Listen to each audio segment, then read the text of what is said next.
Let's begin this morning by reciting the Nembutsu. Please put your hands together in gassho and join me in reciting the Nembutsu. Namo Amida Butsu, Namo Amida Butsu, Namo Amida Butsu.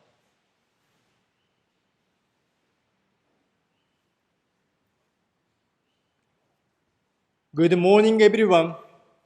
Thank you for joining us today to listen to the Honpa Hongwanji Mission of Hawaii Online Dharma Message.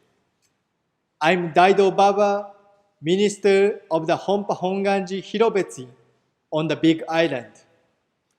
For those of you who are seeing me for the first time, you may not realize that I am tall because you see me on your screen.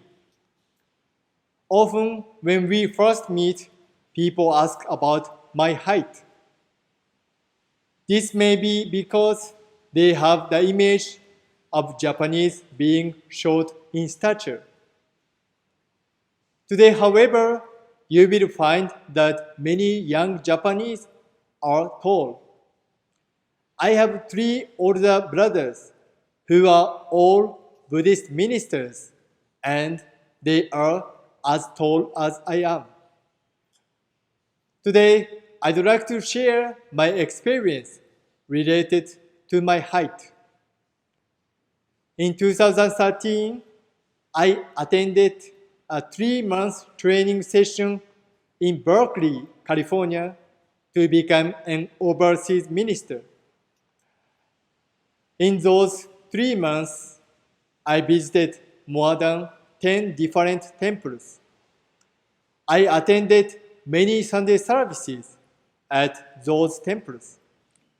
At one of the temples around the Bay Area, one Sunday, as I enjoyed the coffee and refreshment hour after the service, an elderly gentleman approached me and asked how tall I was.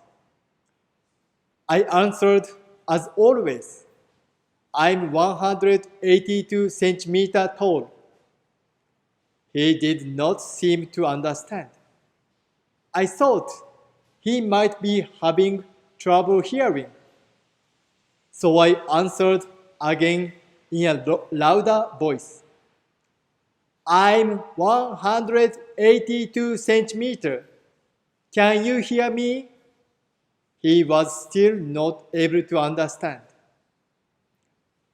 Then he said in a low voice, please answer in feet. I realized at the time, oh, he can hear. I have to answer using the unit of feet. Of course, I knew measurement in feet. However, I was not able to think in terms of feet in talking about myself, since I always used centimeters for measurement in Japan. Now I know I should say I'm 6 feet tall when I am in America. This experience taught me that I use my own standard of measurement and expect the same measurement to be used by others also. In reality, we each have our own standard of measurement. When I make a judgment, I feel that my thinking is right. Sometimes, however, because each person has a different way of looking at the same thing, what I thought was right may seem wrong to another person. This is why we start to fight saying, I am right, I am not wrong, you are wrong. Looking at the same thing using different standards or points of view, it is easy to get into arguments. Even if both are correct, like the example of 6 feet compared to 182 centimeters, Sometimes we fight because we don't realize both are correct. Here, I'd like to introduce the quotation from our founder, Shinran Shonin's writings.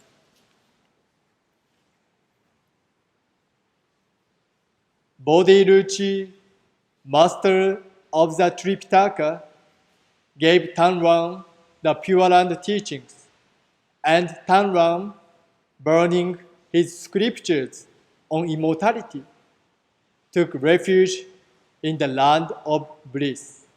Namo.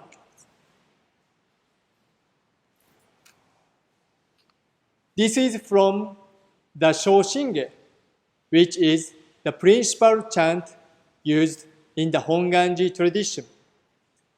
At my temple, Hilo Betsuin, we chant the Shoshinge every morning for about 30 minutes. Shinran Shonin selected the 7 masters from India, China, and Japan. Shinran Shonin encountered the Nembutsu teaching because of the influence of these 7 masters. Tanran, one of the 7 masters who lived from 476 to 542 AD, was a Chinese Buddhist monk. He was the founder of the Pure Land Buddhism in China. Lan in Shinran's name comes from Tanran, so it uses the same Chinese character. Tanran was originally a Buddhist scholar. While studying the Buddhist sutras, Tanran got sick. He was not able to continue studying. At that time, he thought to himself, if I don't get sick like this and die, I can continue to study forever. In order to accomplish that, Tanran believed that he needed the elixir of life, the fountain of youth. So he decided to study Taoism under a hermit in order to seek the elixir. After practicing Taoism for a long time, he finally attained his goal. He thought, now I can study Buddhism forever. On his way from his place of training to his hometown, he met Bodhi-Ruchi, a Buddhist monk from India, and received the Pure Land teachings from him. Tanran was shocked with what he learned. He thought to himself, even if I have the elixir of life and a long life, there is no meaning if I don't have the true teachings. He realized that he didn't need the elixir of life if he encountered and embraced the true teachings. As a result of this realization, he became a devotee of the Pure Land teachings and burned the Taoist text which he used during his long and hard practice. Once he believed that the Taoist teaching was perfect for him, but later found he was mistaken. His way of thinking shifted completely. Tanran's beliefs changed to embrace the true Pure Land teachings, and he finally became the founder of Pure Land Buddhism in China. It is important to realize that our judgment or view of things is based on our self-centered thoughts. Buddhism creates dynamic changes in our thinking. Tanran realized that the things which he believed and wanted for a long time became insignificant after he received the true view. When we turn our thoughts to the teachings of the Buddha, our views change. We ordinarily tend to just see and judge a thing from our narrow point of view. But Buddha's view or thinking is infinite and non-discriminating. According to the Buddha's view, there is no need for an argument. If you see things based on the Buddha's teaching, you will understand that there are different ways of viewing the same thing. However, we cannot expect to change our thinking overnight. Just listening to the name's teachings once in a while will not enable us to comprehend and internalize it. But by listening to the Dharma messages often, little by little, we will be able to see the light from within and have a better understanding of our lives. So let us together continue to turn our thoughts to the teachings of the Buddha so that we can build a better understanding of ourselves and others.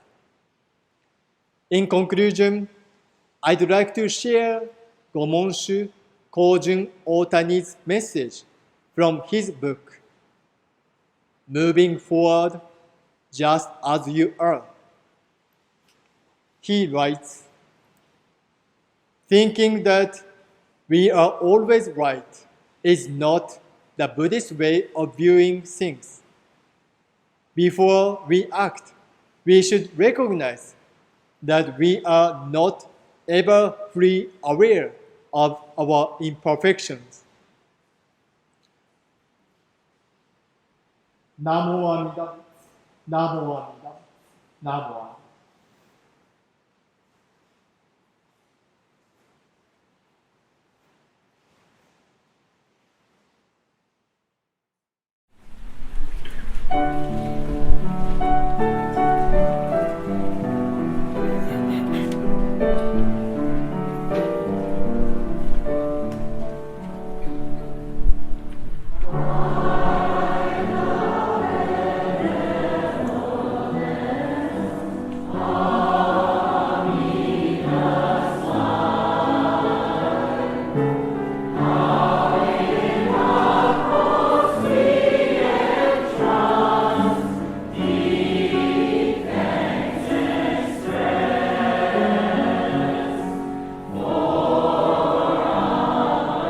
Death to